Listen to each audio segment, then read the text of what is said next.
Railway کو بحال کرنے کے لیے اور کچھ ریلیف بھی دیا مسافروں کو، اور ٹرینیں جو ہیں ان کی جو آمد و رفت کا شیڈول جو ہے وہ بھی معمول پر تقریباً آ گیا تھا. تو اس کے باوجود یہ حادثات جو ہیں ان کی اگر روک تھام نہیں ہو سکی تو یہ ایک دھبا تو موجود ہے نا. بالکل ٹھیک. یہ دیکھیے آپ دیکھیے ایک حادثہ ہوتا ہے، اس میں جو جن خرابیوں کی نشاندہی ہوتی ہے، مثلا خاص طور پہ یہ پھاٹکوں والی یہ کھلے پھاٹک جو ہے، زیادہ حادثات اس وجہ سے ہوئے. تو ایک حادثے کے بعد نشاندہی ہوئی کہ یہ حادثہ اس وجہ سے ہوا، تو کیوں پھر اس کا تدارک نہیں ہو پاتا؟ کیوں اب انہوں نے صاحب رفیق صاحب نے ذمہ داری شفٹ کی ہے صوبائی حکومتوں پر کہ یہ پھاٹک لگانا اور دوسرے معاملات جو ہے یہ صوبائی حکومتوں کی ذمہ داری. اب دیکھیں نا، ایک وزارت جو ہے وفاقی حکومت کی وزارت ہے، اس کا اپنا ایک بجٹ ہے، اس کی اپنی زمینیں، اتنی زیادہ زمینیں ہیں، اس کی بے پناہ زمینیں ہیں جن سے ریونیو بھی آتا ہے. تو میرا خیال ہے یہ پتہ نہیں کیسے انہوں نے بات کر دی کہ یہ صوبائی حکومتوں کی ذمہ داری. اب 18ویں آئینی ترمیم میں صوبائی حکومتوں کو جو اختیارات ملے ان میں میرا خیال ریلوے کا تو کہیں کوئی ذکر نہیں ہے. یہ پتہ نہیں کس حوالے سے انہوں نے بات کی. سر میرا سوال یہ ہے کہ اگر یہ اختیارات ٹرانسفر کیے جائیں یا اگر اس قسم کے اختیارات نہ بھی دے رہے ہیں، اگر اس قسم کے احکامات صادر کر دیے جائیں ہر صوبے کے لیے وزارت کی جانب سے، تو کیا ان پر امپلیمنٹیشن واجب نہیں ہو جائے گا؟ نہیں، اس میں بھی دیکھیے نا، اس میں بھی ڈنڈی مارے کہ انہوں نے کہا کہ سوائے پنجاب کے باقی صوبائی حکومتیں جو ہیں وہ کوآپریٹ نہیں کر رہی. اب یہ حادثہ تو پنجاب میں ہی ہوا ہے نا، کھلے پھاٹک والا گوجرا میں ہوا حادثہ پنجاب میں. تو اب کم از کم اتنی آپ پہ ظرف ہونا تو چاہیے نا کہ اگر آپ کسی خرابی کی کسی صوبے کے حوالے سے نشاندہی کر رہے ہیں تو کم از کم اس میں تو فیئرنیس ہونی چاہیے، اس میں تو آپ سیاست نہ کریں پھر. ٹھیک ہے نا. اگر آپ سمجھتے ہیں کہ جو صوبائی حکومتیں ہیں وہ تعاون نہیں کر رہی اس معاملے میں، تو اس میں کیٹیگریکلی پھر سب حکومتوں کو، جیسا آپ نے کہا کہ آرڈر جاری ہونے چاہیے. اگر صوبائی حکومتوں کی ذمہ داری، اول تو میں سمجھتا ہوں کہ ریلوے کے معاملے میں صوبائی حکومتوں کی ذمہ داری قطعاً نہیں ہے، یہ ایک خود مختار وزارت ہے. اب اسی طرح آپ دیکھیں نا دوسری وزارت خارجہ ہے، وزارت دفاع ہے، جو انڈیپینڈنٹ وزارتیں ہیں، ان میں صوبوں کا عمل دخل نہیں ہوتا. ٹھیک ہے نا. وزارت داخلہ ہے، ان میں صوبوں کا عمل دخل ہوتا ہے. زیادہ تر اختیارات صوبوں کے پاس آئے ایجنسیوں کے کردار کے حوالے سے بھی. لیکن جو ریلوے کا معاملہ ہے مجھے نہیں سمجھ آئی. یہ کبھی ان سے ملاقات ہوگی تو میں ان سے پوچھوں گا، ذرا ڈیٹیل لیں گے ان سے کہ صوبوں کے اختیارات کون سے، یعنی کہ ریلوے کے کون سے اختیارات صوبوں کو تفویض ہوئے. بہرحال اصلاح کی جہاں گنجائش ہے اس طرف توجہ دینی چاہیے. اب یقینی بات ہے، اب انجنوں میں کوئی خرابی ہوتی ہے یا کوئی اور سسٹم جو ان کا ایک سگنل کا سسٹم ہے اس میں اگر کوئی گڑبڑ ہے، پھاٹک کھلے ہوئے ہیں، تو یہ ساری ذمہ داری تو ریلوے حکام پر ہی آتی ہے. اگر آپ ذمہ داری کا احساس کریں، اور یہ کہنا عجیب صورتحال ہے کہ پچھلے ادوار میں بھی یہی پالیسی رہی ہے کہ میں کیوں استعفیٰ دوں. کیا میں کسی نے تو یہ کہا تھا، بلور صاحب نے بھی شاید یہ کہا تھا کہ میں کوئی انجن کا ڈرائیور ہوں کہ میں اس ذمہ داری کو قبول کروں. تو میرا خیال ہے ایسے یہ تضحیق کرنے والی بات ہے. جو بیچارے اس ایسے حادثات میں شہید ہوتے ہیں اور جو زخمی ہوتے ہیں ان کے زخموں پر نمک چھڑکنے والی ایسے معاملات جو ہیں.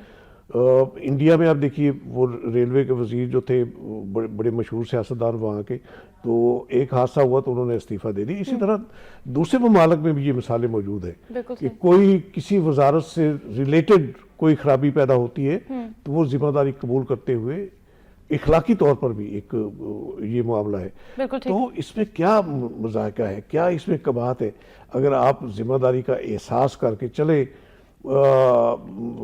یعنی کہ ایک اخلاقی طور پر ہی کہہ لے کہ یہ میں ذمہ داری قبول کرتا ہوں اس حادثے سے، کہ یہ بھی نہیں کرتے نا، ذمہ داری قبول کرنے کی طرف بھی نہیں آتے. بہرحال یہ افسوسناک صورتحال ہے، اس کو کنٹرول ضرور کرنا چاہیے. محکمانہ جو خرابیاں اس وقت، سر جب ذمہ داری قبول کرنے کی طرف نہیں آتے تو پھر ان کو کنٹرول کون کرے گا؟ اس قسم کے حادثات کنٹرول کس طرح ہوں گے؟ یہی بات ہے نا، یہی میں عرض کر رہا ہوں کہ ایک حادثہ ہوتا ہے اس پہ پوائنٹ آؤٹ ہوتی ہے خرابی، اس خرابی کو دور کر لیا جائے اگر بر وقت، تو اگلی سٹیج پر اسی خرابی کی وجہ سے کوئی اور حادثہ رونما نہیں ہوگا. ٹھیک ہے نا.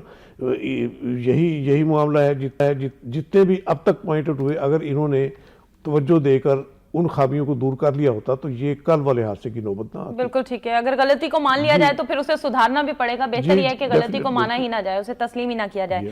چلیں, غلطی کی بات ہو رہی ہے تو کچھ بات کرتے ہیں سیاسی غلطیوں کی. خان صاحب کی غلطیوں کی بات کرتے ہیں. کچھ حلقوں کی جانب سے یہ کہا جا رہا ہے کہ خان صاحب یہ جو جلسے جلوس کر رہے ہیں یا اس قسم کی وہ کر رہے ہیں, یہ ان کے لیے باؤنس بیک ہو جائیں گی چیزیں اور یہ ان کی سیاسی غلطیاں کہلائیں گی. کیا آپ اس بات سے اتفاق کرتے ہیں؟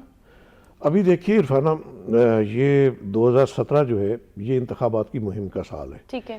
اس سال میں ہر جماعت نے, جس نے انتخابی عمل میں جانا ہے, اس نے اپنے آپ کو تیار کرنا ہے. ٹھیک ہے. اپنا منشور وضع کرنا ہے, اس نے آگے انتخابات کے عمل خود کو منوانا ہے, ایکسیپٹنس میں. اپنی یہ کریٹ سال کرنی ہے. یقینی بات ہے کہ ہر جماعت کے لیے ایک ٹیسٹ کا سال ہے کہ اس نے کیا لے کر عوام کے پاس جانا ہے.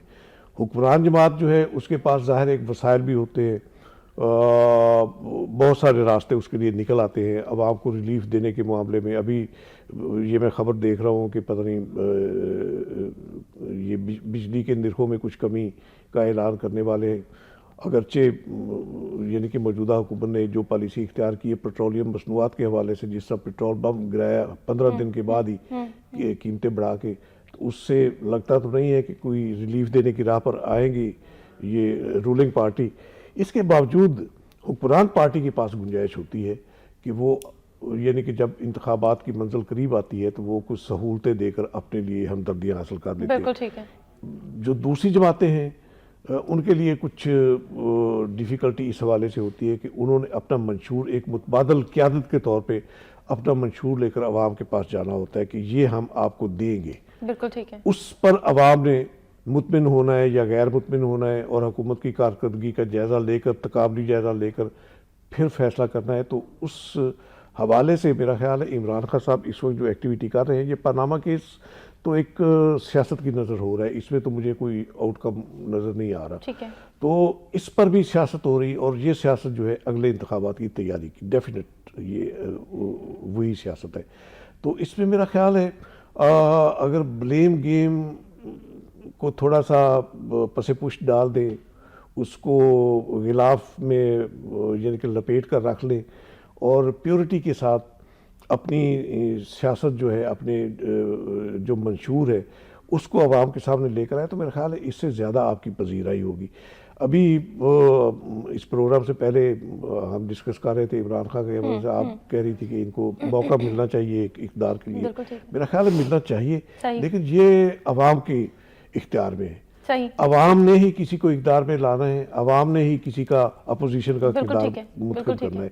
اس لیے اب اٹریکٹ کون سا, کس پارٹی کا کون سا منشور عوام کے لیے اٹریکٹ کرے گا, بات یہ ساری بات منشور کی ہے. جو پارٹی اچھا منشور دے گی وہی کرے گی. رولنگ پارٹی کے حوالے سے اگر بات کی جائے تو آصف صاحب کیا کہتے ہیں, رولنگ پارٹی کا گراف آپ کو نظر آتا ہے کہ عوام کی نظروں میں بلند ہوگا؟ جیسے ابھی آپ نے بات کی 2-4 چیزیں ہم بھی اگر دیکھیں تو اس میں بہت سے منصوبے ایسے تھے جو شروع ہوئے, لگتا تھا کہ عوام کو ان سے ریلیف ملنا شروع ہوگا تو کہیں نہ کہیں یہ پانسا پلٹ دیں گے, اور وہ منصوبے بھی بند پڑے ہیں جن میں اورنج ٹرین کا منصوبہ ایک شامل ہے اور بہت اہمیت کا حامل ہے. اس کا رک جانا بھی رولنگ پارٹی کے لیے بہت نقصان دہ ثابت ہو سکتا ہے. اس قسم کے جو اقدامات حکومت نے کیے, پیٹرولیم بم کی بات ہم نے کی, بجلی کے نرخوں کے حوالے سے بات کی, یا اوور آل مہنگائی کے حوالے سے اگر بات کریں, حکومت یہ اقدامات کرنے میں, یہ ریلیف دینے میں تو ناکام نظر آئی. آپ کو لگتا ہے کہ گراف نیچے جائے گا مقبولیت کا؟ دیکھیں اصولی طور پر میں یہ سمجھتا ہوں کہ جو ترقیاتی کام ہے ان پر سیاست نہیں ہونی چاہیے. یہ ذمہ داری ہے حکمرانوں کی. جو اقتدار میں آتا ہے ایک ریاست کا وہ نمائندہ ہے, اور ہر شہری کو بنیادی سہولتیں دینا یہ ریاست کی ذمہ داری, آئینی تقاضا ہے, اور یہ تقاضا حکمرانوں نے نبھانا ہوتا ہے. اب اگر اس آئینی ذمہ داری پر آپ وہ پوائنٹ سکورنگ والی سیاست کریں تو میرا خیال ہے یہ مناسب نہیں ہے. آپ ضرور سیاست کریں, لیکن جو عوام کے رائٹس ہیں جو آپ نے دینے ہیں, جو آپ نے ذمہ داریاں ادا کرنی ہیں آئین کے تحت, وہ ذمہ داریاں ادا کرتے ہیں, ان میں بھی کئی قباحتیں موجود ہیں, وہ ذمہ داریاں بھی صحیح طریقے سے ادا نہیں ہوتی. اسی لیے عوام جو ہے ان پر مسائل کے انبار لگتے ہیں. ابھی آپ دیکھیے ان کا جو 3.5 سالہ اقتدار کا دور ابھی جو گزرا ہے, اس میں عوام کی اگر ہم جائزہ لیں, عوام کی صورتحال کیسے یہ 3.5 سال ان پر گزرے ہیں, تو میرا خیال ہے بہت سوائے اذیت کے اور کچھ ہمیں نظر نہیں آتا. مہنگائی بے انتہا مہنگائی میں اضافہ ہوا, غربت میں بے انتہا اضافہ ہوا, اسی طرح بے روزگاری جو ہے اس سے عوام عاجز آئے ہوئے. عام آدمی بیچارہ جس کے لیے روزگار کے دروازے بند ہیں اور میرٹ کا چکمہ دے کر جس طرح اندر خانے یعنی کہ اپنوں پیاروں کو نوازا جاتا ہے, تو یہ عوام جو ہے اس حوالے سے خاص طور پہ بہت زیادہ ریئیکشن, اور یہ بہت بڑا گمبھیر مسئلہ ہے. روزگار کا جو مسئلہ ہے نا, یہ اس وجہ سے جو آپ کو لا لیسنس نظر آتی ہے, جو جرائم اسٹریٹ کرائم بڑھے ہوئے نظر آتے ہیں, یہ اس طبقے کی فرسٹریشن ہے, نوجوان طبقے کی, جو اعلیٰ ڈگریاں لے کر گھروں میں بیٹھے ہوئے ہیں, انہیں ملازمت نہیں ملتی, وہ در در دھکے کھاتے ہیں, ہر جگہ درخواست دیتے ہیں لیکن ان کے لیے ملازمتوں کے دروازے بند ہیں. تو وہ پھر ریئیکشن میں جو ہے ان کے پاس جو راستے ہیں, یا وہ خود سوزیاں کرتے ہیں, خود کشیاں کرتے ہیں, یا پھر جرائم کی دنیا میں آتے ہیں. تو یہ میرا خیال ہے یہ جو معاملات ہیں ایک فلاحی ریاست والے, وہ تو آج تک ہمارے معاشرے میں تو بن نہیں پائے. یہ ملک خداداد جو ہے یہ ایک اسلامی فلاحی ریاست, اس کا ایک کانسیپٹ تھا جو قائد اعظم نے تشکیل دیا تھا, لیکن اس کانسیپٹ پر کسی حکمران نے آج تک کوئی حکمران پورا نہیں اترا. موجودہ حکمران بھی ظاہر ہے اسی ڈگر پہ ہے. تو بات تو وہی ہے کہ اب آگے انہوں نے کوئی گڈز ڈیلیور کرنے حکمرانوں نے. یہ المیہ ہے ہمارا کہ حکمران جو ہے یہ ترقیاتی فلاحی کام جو ہے یہ اٹھا رکھتے ہیں اپنے اقتدار کے آخری سال تک, کہ جب ہم انتخابات میں جائیں گے تو یہ چیزیں لے کر جائیں گے. حالانکہ یہ چیزیں انہیں اپنے اقتدار کے شروع سے آغاز سے ان کا آغاز کر دینا چاہیے. جو سلطانی جمہور ہے جس کو ہم کہتے ہیں کہ یعنی کہ عوام جو ہے اقتدار میں شریک ہوتے ہیں, تو اگر عوام کو احساس ہی نہیں ہوگا کہ وہ اقتدار میں شریک ہے, انہیں بلکہ محرومیت کا احساس زیادہ ہوگا سلطانی جمہور میں, تو وہ پھر جمہور کی سلطانی تو بالکل نہیں ہوگی, سلطان کی سلطانی رہے گی. پھر اس میں جمہوریت جو ہے اس کا کانسیپٹ کہیں بہت گہنا جائے گا. تو یہ کمپیئر کرنا چاہیے. اس وقت موجودہ سال جو ہے اس میں سیاست کریں, ہر پارٹی کا حق ہے سیاست کرے, اپنی اپنی کرے سیاست. سر سیاسی حالات بدلتے ہوئے نظر آ رہے ہیں آپ کو آنے والے انتخابات میں؟ آپ کو لگتا ہے کہ انتخابات کے بعد کوئی بھی جماعت آئے, ہاں کوئی بھی ہے, وہ تو میں نے جس سے پہلے عرض کیا کہ یہ عوام کے ہاتھ میں, تھوڑے سے چینج ایجنڈے کے ساتھ عوام کے ہاتھ میں ہے کہ انہوں نے اپنے لیے کون سی قیادت کو وہ بہتر سمجھتے ہیں. ٹھیک ہے, اگر وہ موجودہ حکمرانوں سے یعنی کہ مایوس ہے, نا امید ہے, اور ان کا خیال ہے کہ جس ایجنڈے کے تحت جو اقتدار میں آئے تھے, جو وعدے کر کے اقتدار میں آئے تھے, وہ وعدہ پورا نہیں ہوا, ایک بھی وعدہ پورا نہیں ہوا, تو عوام کو رائٹ ہے کہ وہ اپنی قیادت تبدیل کرے. جس طرح 2013 کے انتخابات میں عوام نے اپنا یہ رائٹ استعمال کرتے ہوئے ان کو اقتدار کا حق دیا تھا, موجودہ رولنگ پارٹی کو, اور جو پچھلی رولنگ پارٹی پیپلز پارٹی ہے اس کو گھر بھجوایا تھا مسترد کر کے. تو اسی طرح آنے والے انتخابات میں بھی عوام کے پاس یہ اختیار ہے. سر ایک سوال اور, پاکستان پیپلز پارٹی کو آپ نے کہا کہ گھر بھجوایا گیا تھا, پاکستان پیپلز پارٹی ایک دفعہ پھر سے گھروں سے نکلتی ہوئی نظر آ رہی ہے, سڑکوں پر آ گئی ہے پاکستان پیپلز پارٹی. آپ کو لگتا ہے کہ اب ان کا یہ جو پتہ ہے جو وہ کھیل رہے ہیں, اور اس وقت لگتا ہے کہ انہیں عوام کی سمپتھی لینے کے لیے یہ سال پورا اسی طرح سے سڑکوں پر گزار لینا چاہیے, کچھ فرق پڑے گا, عوام کے جذبات دوبارہ سے زندہ ہوں گے؟ دیکھیں نا, میں نے جس طرح عرض کیا کہ ہر پارٹی جو ہے اس وقت جس نے انتخاب میں آنا ہے اس نے اپنا اپنا کوئی پروگرام لے کے آنا ہے اٹریکٹ کرنے کے لیے عوام کو. تو پیپلز پارٹی کا بھی رائٹ ہے. پیپلز پارٹی کی قیادت اس وقت جو بلاول زرداری صاحب جو ہیں جس طرح ایکٹیویٹی دکھا رہے ہیں, اور اچھی بات ہے کہ ایک جو اس پارٹی پر ایک لیبل لگ گیا تھا کہ اس کی قیادت جو ہے ایک ڈر خوف کی وجہ سے گھروں سے باہر نہیں نکلتی, اور پچھلا انتخابات ہارا بھی انہوں نے اسی وجہ سے تھا کہ عوام میں گئے ہی نہیں تھے. ایک خوف کی فضا ان پر طاری تھی کہ پتہ نہیں وہ بینظیر بھٹو صاحب کی جو شہادت کا سانحہ ہوا اس کے بعد بہت محتاط رہے زرداری صاحب, اور پبلک جلسوں میں جانے سے گریز کیا. بلاول بھی اس وقت اتنے ایکٹیو نہیں تھے پارٹی کی سیاست میں.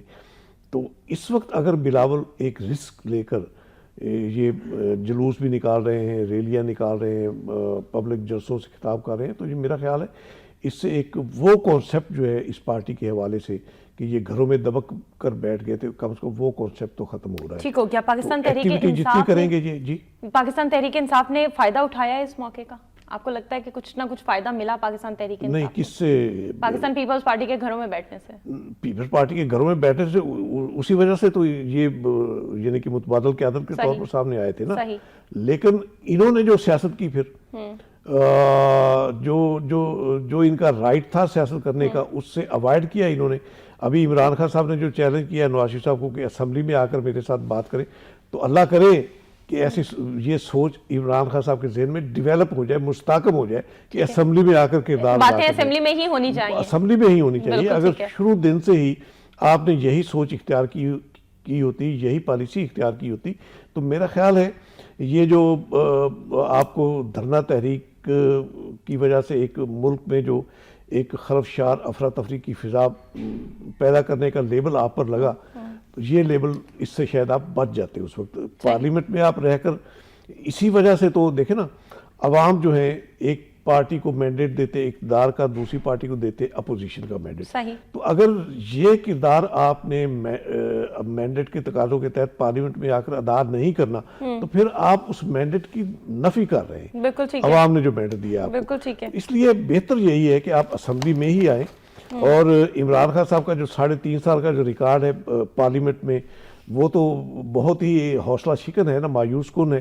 اب تک جو اعداد و شمار سامنے آئے، میرے خیال 5 یا 6 بار عمران خان صاحب ذاتی طور پر قومی اسمبلی میں آئے، اور وہ بھی ایک خاص ایشوز جو تھے ٹھیک ہے، اس وجہ سے انہیں آنا پڑا تھا. تو باقی تو ان کی جو سیاست ہے وہ تو نگیٹ کرنے والی ہے، پارلیمانی سیاست کو نگیٹ کرنے والی ہے. یہ تو بلیو ہی نہیں کرتے اس سیاست پر. یہ صرف سڑکوں پر دھرنا دے کر، جلوس نکال کر اور مزاحمت کر کے یہ اپنی سیاست جو ہے اس کو آگے لے جانا چاہتے ہیں. اور اس سیاست میں جو ہے زد پڑتی ہے بالآخر جمہوریت پر. بالکل ٹھیک ہے. تو اگر آپ جمہوریت میں رہتے ہوئے جس شاخ پر آپ بیٹھے ہیں اس شاخ کو ہی آپ کاٹنے کے درپے ہیں، تو پھر دانشمندی کا کیا تقاضا آپ سے کیا جائے گا. ٹھیک ہو گیا. پاکستان تحریک انصاف ہی کے حوالے سے اگر بات کی جائے، جیسے میں نے اپنے ابتدائیہ میں کہا کہ پاکستان تحریک انصاف کے پاس بہرحال ایک صوبہ موجود ہے، اور پاکستان تحریک انصاف کو ایک صوبے میں کارکردگی دکھانے کا موقع بہرحال ضرور ملا ہے. اب اگر 100% اقتدار دے دیا جاتا ہے پاکستان تحریک انصاف کو، آپ کو لگتا ہے پاکستان تحریک انصاف ڈیلیور کرنے کی صلاحیت رکھتی ہے؟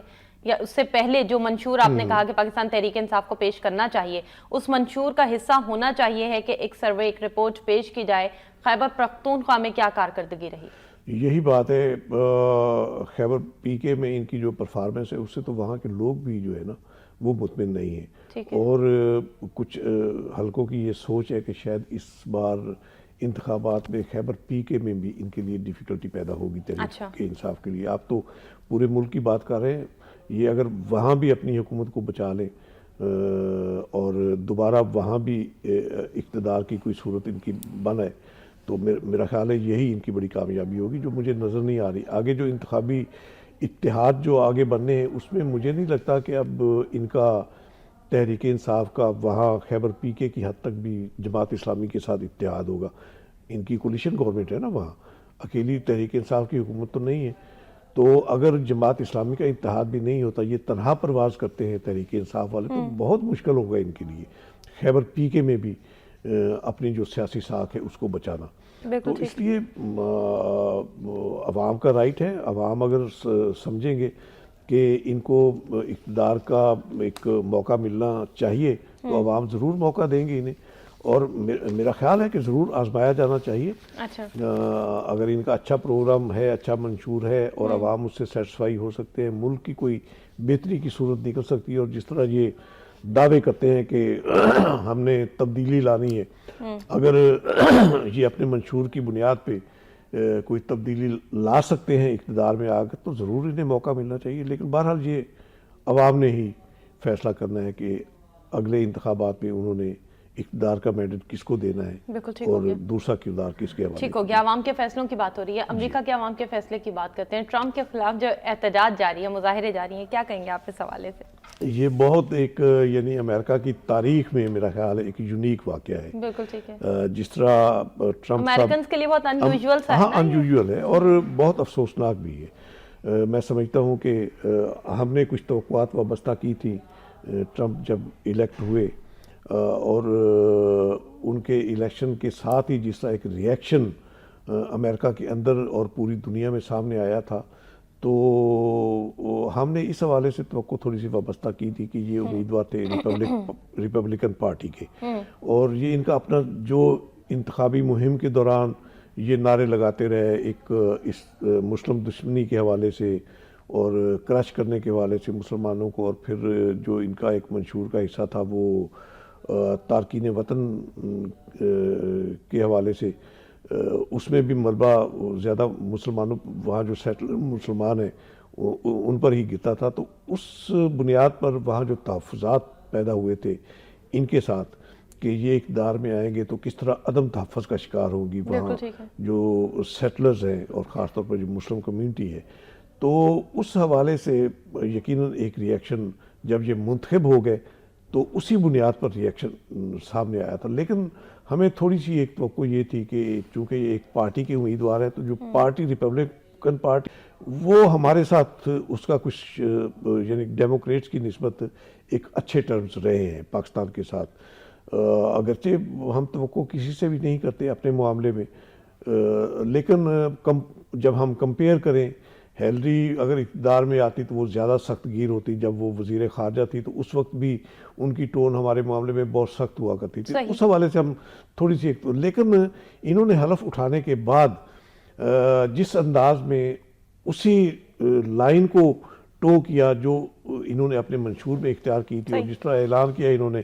کہ اسلامی شدت پسندوں کو ہم کرش کریں گے، یعنی کہ ایک فوکس کر لیا انہوں نے، اور کوئی انہیں نظر نہیں آیا کہ کوئی اور بھی کسی دوسرے مذہب میں بھی کوئی دہشت گرد موجود ہے، حالانکہ ان کے اپنے امریکہ میں کالے اور گورے جو ہیں ان کے جو نسلی امتیازات ہیں اس کی بنیاد پر وہاں جو دہشت گردی ہوتی ہے آپ اس کا بھی جائزہ لیں. پھر یہودیوں کا آپ دیکھیں، یہ بیسیکلی یہودیوں کے نمائندے ہیں، خود بھی یہودی ہیں، اور ابھی دیکھیے ابھی میں خبر یہ دیکھ رہا تھا کہ ان کے حلف اٹھاتے ہی وہاں جو اسرائیل نے وہ یہودی بستیاں آباد زیادہ یعنی کہ بڑھانے کی طرف پیش رفت شروع کر دی ہے، تو یقینی بات ہے کہ ایک انریسٹ جس طرح انہوں نے اعلان کیا ایک انریسٹ ہوگی اور خلفشار پیدا ہوگا.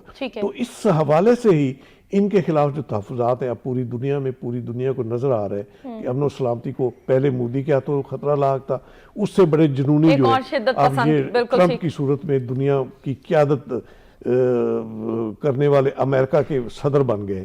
تو ان سے یقینی بات ہے اگر یہ اسی پالیسی کو لے کر چلیں گے تو پھر تو امن و سلامتی دنیا کی وہ خطرات کی ذات میں رہیں گے. سر سوال یہاں پہ یہ ہے کہ دنیا کے حوالے سے بحیثیت مجموعی اگر ہم بات کریں تو ہم یہ کہتے ہیں کہ ٹیکنالوجی ایڈوانس ہو رہی ہے، لوگوں کی ذہنیت بھی ایڈوانس ہو رہی ہے، تعلیم زیادہ ہو رہی ہے، مجموعی طور پر لوگوں میں شعور و آگاہی زیادہ ہے، لیکن اس قسم کی قیادتوں کا منتخب کیے جانا کس سوچ کی غمازی کرتا ہے؟ یہ واقعی اب بات یہ ہے کہ عوامی شعور کی جہاں ہم ڈسکس کر رہے ہیں اپنی سیاست کی کہ عوام نے مینڈیٹ دینا ہے جس کو اس نے اقتدار میں آنا ہے، تو یہ امریکہ کے بھی اب ظاہر ہے ایک عوامی مینڈیٹ لے کر ہی یہ آئے ہیں نا اقتدار میں. اگرچہ یہ پاپولر کہا جاتا ہے کہ یہ پاپولر مینڈیٹ نہیں ہے، کچھ 2-4 ریاستیں ایسی تھی جہاں پاپولیشن زیادہ تھی اس وجہ سے، اور وہاں سے اگر یہ جیتے تو وہ موقع بنا ان کے لیے اقتدار میں آنے کا. اس کے باوجود جس انداز کی یہ سیاست کر رہے ہیں اور جو تقریر انہوں نے کی امریکہ کو فوکس کر کے، سب سے پہلے امریکہ، تو انتہائی سطحی تقریر تھی، اس میں کوئی ڈیپتھ نہیں تھی. ایک عالمی قائد کی حیثیت سے جو باتیں آپ کو جو دنیا کے جو مسائل ہیں جو ٹیک اپ کرنے چاہیے آپ کو، ان سے ہٹ کر آپ نے صرف ہر دوسرا لفظ آپ کا کی تان امریکہ پر آ کر ٹوٹتی تھی. تو اس میں پھر تعصبات کا بھی پھر دخل ہو جائے گا. اگر آپ صرف آپ امریکہ کی بات کریں گے تو پھر دوسرے ممالک کو بھی رائٹ ہے کہ وہ اپنی بات کریں، ٹھیک ہے نا. لیکن جہاں تک ہوتا ہے یہ دو طرفہ ایک آفاقی جو اصول ہم کہتے ہیں پرامن بقائے بامی کے تحت جو تعلقات ریاستوں کے درمیان استوار ہوتے ہیں، تو اس میں پھر دوسروں کے مفادات اور حقوق کا بھی خیال رکھنا پڑتا ہے، صرف اپنے پر ہی نظر نہیں رکھنا پڑتی. اس میں اگر آپ نے ایک رواداری والا ایک معاشرہ قائم کرنا ہے تو اس میں دوسرے ممالک کی دوسری ریاستوں کی جو آزادی خود مختاری ہے اس کا بھی احترام کرنا پڑتا ہے. اگر آپ یہ سمجھیں، اگرچہ پچھلوں کی بھی یہ پالیسی تھی، اوباما صاحب کی بھی یہی پالیسی تھی کہ ہم امریکہ کی تحفظ کی خاطر ہم کہیں بھی اگریشن کر سکتے ہیں، انہوں نے اس پالیسی کو اپنایا اور اس پر عمل بھی کیا. یہ بہت زیادہ اسٹرکٹ نظر آتے ہیں اس پالیسی ٹھیک پر. ہے. اگر اسی پالیسی کو انہوں نے ٹو کیا اور صرف امریکہ کو فوکس کیے رکھا تو پھر ریئیکشن بہت شدید ہوگا. ٹھیک ہے. ایک سٹیٹمنٹ ڈونلڈ ٹرمپ نے یہ دیا کہ میری جنگ میڈیا سے ہے, میں میڈیا کے سخت خلاف ہوں, میڈیا سے بہت نالا نظر آئے. آپ کو لگتا ہے میڈیا سے جنگ لڑنے کی پوزیشن میں ہوں گے ڈونلڈ دیکھیں, ٹرمپ؟ امریکن میڈیا جو ہے نا وہ تو ان کی اپوزیشن ہے اس وقت. انہوں نے جو تقریر کی اور اس کے بعد جو مظاہرے شروع ہوئے, تقریر کے دوران ہی یعنی حلف اٹھاتے ہی مظاہرے شروع ہو گئے تھے نا, تو سی این این کے جو ایک جو ہوسٹ ہے انہوں نے تبصرہ کیا تھا کہ یہ نفرت کی علامت ہے. ٹھیک ہے, ٹرمپ صاحب جو ہے, صحیح ہے. اور نفرت کی علامت اس حوالے سے انہوں نے کہا کہ جس طرح مظاہرے ہو رہے تھے ان کے خلاف اور جس طرح توڑ پھوڑ جاری تھی اور جس طرح ایک تحفظات کا اظہار ہو رہا تھا, تو یہ دوہرے چہرے دوہرے رویے سامنے نہیں آ رہے ہیں, دو طبقات میں بٹا ہوا معاشرہ نظر نہیں آ رہا ہے اس میں. اب یہ اچھی بات ہے کہ اصل چہرے سامنے آ رہے ہیں میرا خیال ہے. آپ نے دوہرے کی بات کی, امریکہ کا اصل چہرہ, ہم تو بہت مہذب معاشرہ سمجھتے ہیں نا امریکہ کو, بہت یعنی کہ ترقی یافتہ, لیکن اس وقت جو رویے سامنے آ رہے ہیں امریکن سوسائٹی کے, وہ تو بہت ہی گھنونے قسم کا کردار نظر آتا ہے نا, سطحی عامیانہ قسم کے اور غیر مہذب جو ہے وہ چہرے اب کھل کر سامنے آ رہے ہیں. جس طرح مودی نے انڈیا کا جو چہرہ سامنے کیا, دنیا کے سامنے لایا ایک جنونی انتہا پسند ہندو معاشرے والا, اسی طرح اب ٹرمپ صاحب جو ہیں یہ امریکہ کا معاشرہ, اس کی تصویر جو سامنے لا رہے ہیں وہ بھی گھنونی تصویر ہے. اللہ خیر کرے, ہم تو دعائی کر سکتے ہیں. بالکل ٹھیک ہو گیا. چلیں اب خطے کے امن کی کچھ بات کرتے ہیں. دنیا کے امن کی ہم نے بات کی, خطے کے امن کے حوالے سے بھارت کے کردار کی اگر بات کی جائے, ایک بڑا ملک ہے بھارت, ایک بڑی طاقت بھی ہے بھارت, لیکن اس کے اوپر جو بڑا ملک ہونے کے ساتھ ساتھ ایک پورے ملک کا چودھری بننے کا خط سوار ہے. اس حوالے سے کیا کہیں گے؟ یہ خط تو کبھی نہیں ٹوٹے گا بھارت کا, لیکن اس کو کسی حد تک کٹ ڈاؤن کیسے کیا جا سکتا ہے؟ اگر کٹ ڈاؤن نہیں کیا جا سکتا تو کاؤنٹر کرنے کے لیے کیا کیا جانا چاہیے؟ اس وقت میں سمجھتا ہوں کہ جس طرح ہم پہلے ڈسکس کر رہے ہیں مودی صاحب کی پالیسیوں کے حوالے سے, جس طرح دنیا میں ایک انڈیا کی سوسائٹی کا جو ایک تصور ابھرا ہے وہ تو ایک انتہا پسندی والا, ایک جنونیت والا تصور ہے نا, تو اس سے دنیا کو بھی تھریٹس ہیں کہ عالمی اور علاقائی امن جو ہے وہ سیبوٹاج ہو سکتا ہے ان کے ہاتھوں. تو اس ناطے سے اس وقت اگرچہ حوصلہ ملے گا ٹرمپ کے صدر بننے کے بعد, مودی صاحب کو مزید حوصلہ ملے گا, ان کی جو اپنی پالیسیاں ہیں ایک اس علاقے میں تھانے داری والی, توسیع پسندانہ جو عزائم ہے اس کو بڑھانے کی وہ کوشش کریں گے ٹرمپ کی معاونت سے, کیونکہ ٹرمپ کا بھی اپنا منشور فلسفہ یہی ہے. تو میرا خیال ہے کہ اس سے پھر زیادہ تیزی سے جو ہے نا دنیا کو ادراک ہوگا کہ اگر یہ گٹھ جوڑ جو انڈیا اور امریکہ کا اس حوالے سے اگر ہو جاتا ہے جس سے عالمی تباہی کی نوبت آ سکتی ہے, تو پھر پوری دنیا الرٹ ہوگی. پوری دنیا کی دوسری قیادتیں جو ہے, عالمی جو ادارے ہیں اس وقت بھی وہ الرٹ ہیں.